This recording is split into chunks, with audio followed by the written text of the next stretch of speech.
guys, today we are going to try to make some Pampered Chef style pretzels. Everybody loves to stop at the mall, when we go to the mall, and stop at the pretzel store and buy pretzels. But since we are in a little pandemic here and everybody's stuck in the house, this is the perfect kit for your kiddos. It comes in a nice box. I have opened it already. You get a bag of pretzel dough mix, and then inside of your box you get a tool and a basting brush, your pretzel stand, it goes like this, and a cutting mat. The cutting mat comes in handy. It tells you your directions right here on it. First, how to make the dough, how to use the mat to roll out your dough, how to mix it up, how to shape it inside. Gives you directions, and gives you directions on your little two-piece stand here. And then it shows you to start on the bottom and wrap around in what direction, and the mixing to make it into a ball first. So that is kind of the instructions all in a nutshell. The only thing that I did not get out was some flour. So I'm gonna have to have my assistant get me some flour here in a little bit. I like to have my directions printed out. I don't have my glasses on, so it's a lot easier to read. Notice the very large print. I like that feature, 7 steps to soft pretzels. I have it narrowed down to just 4 easy steps. The first thing you're going to need is a big glass bowl. Now, Pampered Chef sells 3 nice glass bowls. I can't swear that this is a Pampered Chef bowl. I think it's just a ordinary glass bowl, but our silicone lid will fit any, I forget the measurements, 10, 8, and 6, I believe, but we'll be using this later. So the very first step you want to do is open up your bag. And I have a pair of kitchen shears. We call them scissors. Makes it easy in the kitchen just to cut that. Yes, you could use it with a knife or however you want to, but I love Pampered Chef kitchen shears. So we'll just kind of toss that over out of view. So I start with my mix. It smells very good. And then in a easy to read measuring cup, we want to do 1 cup of water. The microwave is just above our head here. So I'm just going to try a minute. It usually takes just a minute to get that hot enough. One thing I am missing is my easy to read thermometer. So we'll have to use a candy scale. It's Pampered Chef too. This is usually what I use when I do my candy. And we want it this water here to be between 120 and 130 degrees.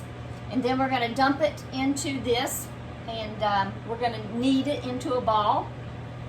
So let's see what kind of tools we need for that. It seems that I forgot to push the record button. So what I did is I took a little bit of my kitchen spritzer, and you pump it, and it saves a lot of money for your household. You don't have to buy the sprayers. You can buy any kitchen oil you want. You can spray it on your hand, knead that dough. You make a dough ball, and then I use the cutting mat to knead that ball, and then I sprayed it with the kitchen spritzer because you don't want your ball to stick. So then you put your ball in here, and it is warm because your water's warm. And if you don't have a silicone lid, you can always use saran wrap. Since I have the lid, it saves me from buying all that saran wrap. Saves me money. You get 3 in a pack. You get a 10-inch, an 8-inch, and a 6-inch bowl, I think. It's the same size of bowls that Pampered Chef sells. And you just stretch it over nice, Make sure it's pressed good because you want it good and it's bouncy. It does have a cork right here, so make sure it's plugged up so that the air stays out. And you want to set your timer, your kitchen timer, for 25 minutes. It's time for step 2. So step 2 is just as messy as the first. So I figure we better put on some kind of apron. This happens to be the Pampered Chef apron that's been folded in the drawer, as you can see. Usually you want to hang up your aprons and not fold them, but that's what you get when you have teenagers helping you with laundry. So I'll take it wrinkled or any way I can get it, as long as I don't have to wash it. So what we need to do next is we need to, in another mixing bowl, and I happen to find my Pampered Chef mixing bowl, and we want to put in how many cups of water? I believe it's 4 cups of water. Let's check our instructions if I can see them. 4 cups of water and 4 tablespoons of baking soda. 4 cups of water. This happens to be our Easy Read measuring cup, and it is measured for 4 cups. 4 cups is usually 2 bottles of water. Now, if you have city water that comes out of your spigot, by all means, use that. There's nothing special about this water other than I have a well, and we don't drink it. My well runs perfect for washing clothes and bathing and all that, but we just don't drink it, and I don't cook with it. All right, 4 cups of water, and I'm going to dump it into the glass. All right, there we are, still nice and clean. We have an easy measuring spoon, and this happens to be the tablespoon. It goes from a teaspoon to a tablespoon. I like it much better than the old, but in my cabinet, I have them hanging here in another cabinet. So we need 4 tablespoons. So it fits nicely down in this box of baking soda, not baking powder. Don't get those confused. Your pretzels won't turn out in baking powder. 1, 2, 3, 4. Now you can wait, but I'm going to go ahead and do it before. You can use a big whisk or the tiny whisk. I'm going to choose the big whisk for this job. And I'm just going to kind of give that a good swirl. And it says to put it in your microwave on high for about 5 minutes. So when you get it out, you may want to use some kind of micro grips. These happen to be finger micro grips, and I love them. Your thumb goes down in here, so I love those. It's a little bit too big of a job for the red micro, just like little thumb grips. Let's see, 5 minutes. Okay, 5 minutes. And I would say that is part 2, besides getting the egg. Elaine, can you get one of our fresh chicken eggs? Fresh, everything fresh in the kitchen is best. If you have a local farmer that you can get eggs from, do that. Or if you can raise your own, that's even better. We call it a hobby farm, what God's blessed us with. Some others call it homesteading or whatever, but we just call it a hobby farm. And there's a little crack in it, but that's okay. I'm just going to use our 2 cup.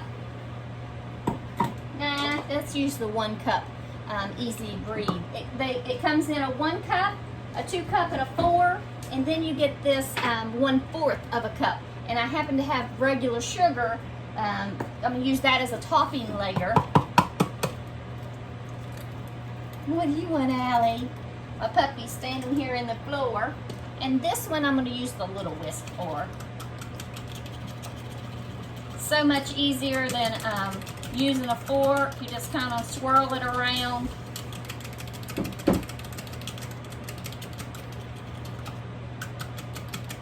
You'll have to watch another video, but this is our egg maker, and you put your eggs and whatever toppings you want, and you put it in the microwave depending on your toppings, 1 to 3 minutes, and you'll have perfect eggs. You can take that mug right with you wherever you go, and you can eat on the way if you need to.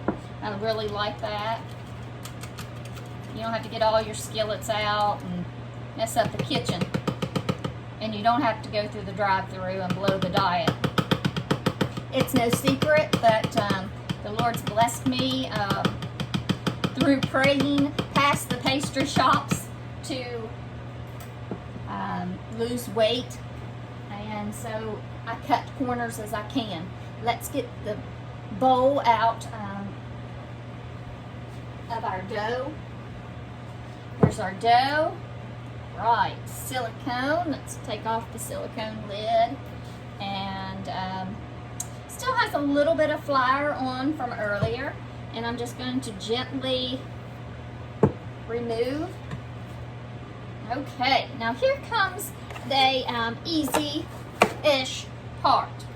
Now we want to make these pretzels all kind of uniform. I don't want any great big pretzels or really little pretzels. I have 5 in my family, and so and we always have a couple extra kids. And matter of fact, this weekend, today we have 2 extra children, my nieces. So we're going to use just a regular utility knife. All utility knives, all the knives that Pampered Chef offers has a lid, a food safety cap, I guess you would say. So for this, we need 8. The dough packs make 8 pretzels, and they're good size. So if you can picture doing cutting a piece of pizza, you want to cut it in pizza style. So we're going to go half. Now, if this utility knife doesn't work for me, I'm going to get what they call the tomato knife, because I like a serrated edge, but it's cutting pretty well. Okay, so that's half, so you got 2 there. And then you want to cut it hamburger style. That was hot dog style. Cut it hamburger style, which is horizontal. But for kids, you can always throw in those measurements anytime you can. Teach a little math. So now we have a hole, cut into fourths. That makes it 1/4. That's the teacher in me. So you want to, if you're having your children, you want to teach them. So now we got 1/4. So now we want to cut and make 1/8, which would be 8 pieces of this whole. So you can make it a little lesson. All right, and we're just going to cut. And the only reason why is to make it uniform. Now, if you're an expert baker, you can skip this step. But if you're doing it with your children, you don't want to skip this step. You want to use every teachable moment that you can with your children. It's we all know it's a dog-eat-dog world out there. And then you kind of just want to set them apart. And you can teach 1/8. You can write it out. This is 1/8. And then you can always, if they're older, get into the percents and how to write the percents. Yes, this is a lot of dough, but you want to make a 15-inch log, if you will. So to keep it from sticking, again, you can use butter. You can use lard if you have it. We have raised pigs, and I do actually have a whole 5-pound bag of lard. Or you can use oil because it creates a barrier. You can also use flour on your hands. So those are your baking tips for today. So lay it aside. We're getting ready to roll it out here. Now, if you pick up an edge and you just start rolling, normally you will start rolling from the inside out. But some children need help with this, because what they'll do is they'll start on the edge and try to stretch the dough that way and try to stretch it. But what you want to do is you want to just keep rolling from the middle. And when you roll from the middle and stretch, you can move your hands down. When you roll that way, it will easily roll into a log. Okay, so I got this stretched out, and there is our first pretzel. Notice this big hole in the middle. You move that. It looks like it might be causing a distraction for you. So we have our pieces of pretzels at the top and the pretzel in the middle. So we want to take our stand. Remember, it's 2 pieces, so you have to kind of pick it up that way. And put your stand so that this edge is close to your body. That makes it easier. You can line it up if you're OCD in the middle of that. Our pretzel water here, our I like to call it our warm baking bath. All right, nice. Feel the heat. You want to make sure that your children are old enough to know not to touch that water, or remind them. Use your whisk to stir the baking soda around. Each one of these need a baking soda. Now, another quick tip. If you have stoneware, you want to use your stoneware for this project. If you do not have a piece of Pampered Chef stoneware, get out a cookie sheet. And on your cookie sheet, put a piece of parchment paper. Parchment paper will make cleanup a lot easier. Sorry, I had to get the lid. So I just have my large bar pan, and you can see that it's used pretty frequently. About every day my 17-year or 16-year-old makes bacon in here. So I'm gonna push my bowl up a little bit. And with the cooking stone, you do not have to put any you don't have to put any spritzer or anything like that on it, so that saves you money. You don't have to put parchment paper on it, that saves you money. And it easily, you don't even have to have soap to wash this. You use a scraper, and warm water will make everything come off of that, and it's easy peasy. Easiest product. Every kitchen needs one of those. Every new bride needs one of those. So, did you see what I did there? I put the pretzel inside long ways first. Now, I'm going to roll this way, and it's so easy. I'm following the arrows, and then when I get to the edge, I just want to push, pinch, and push into the other piece, and then wrap that around. And you want to push in, because you want it to stick. Okay, so here is what it looks like, and it's easy as this, and you just pull this right off.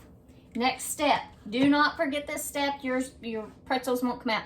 You want to dunk it into the warm basting baking soda bath. You don't have to hold it down. Count. You can, if you have young children, you can practice counting at this point. 1, 2, 3, 4, even skip counting. If you have older children learning their times tables, 10, 5, 10, so on. I'm just going to take a small pie. You don't even have to have this, but you can break it right off of this.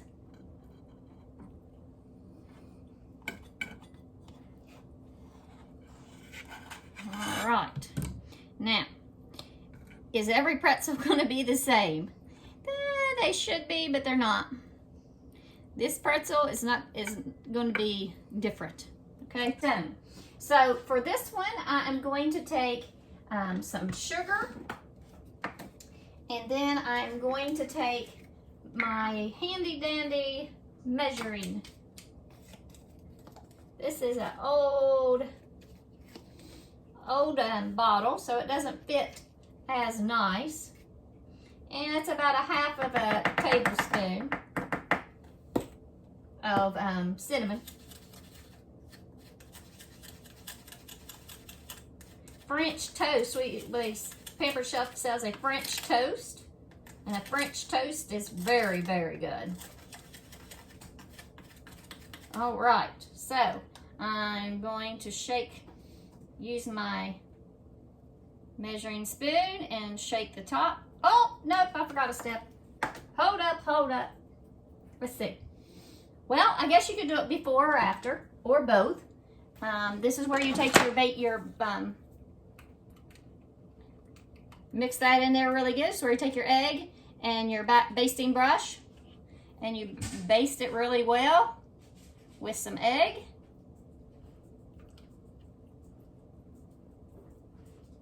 And I think I was right. I think that you put that, you can do it either way. I think it'll turn out either way. Okay, so there's that side. I'm gonna go ahead and do this side so I don't forget, because this is an essential part. It makes it so much better on a crust.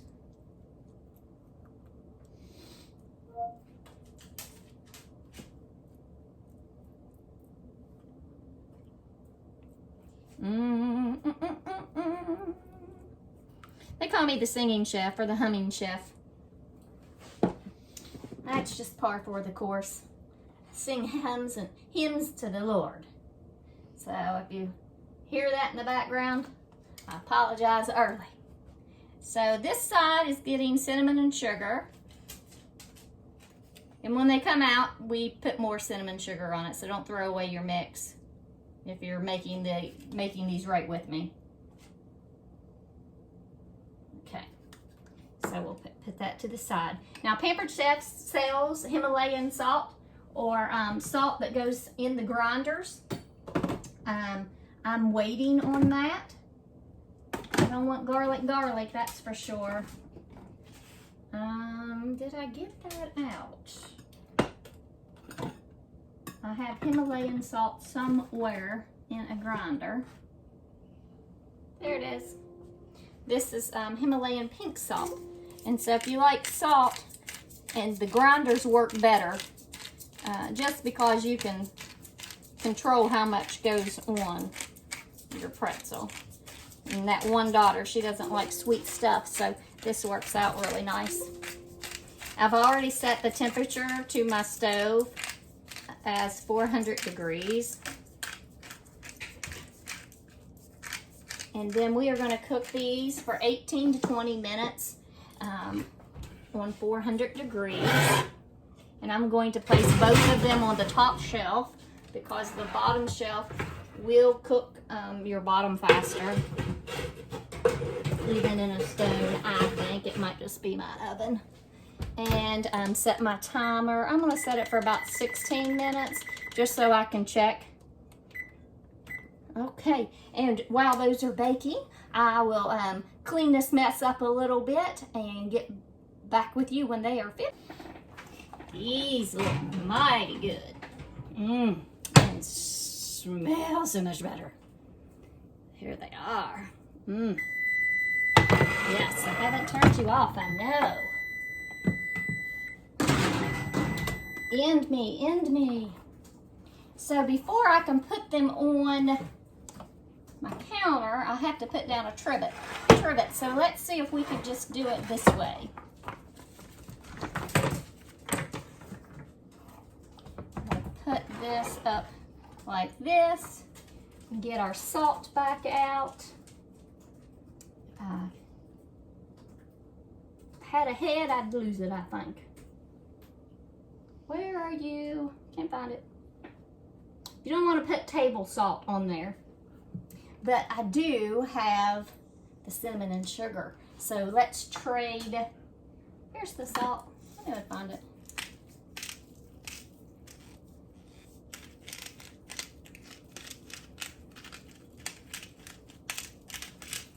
Okay. let's trade the trays so that you can see how delicious these ones turn out. Sweet by and by. Then we'll put a little extra sugar and spice on these.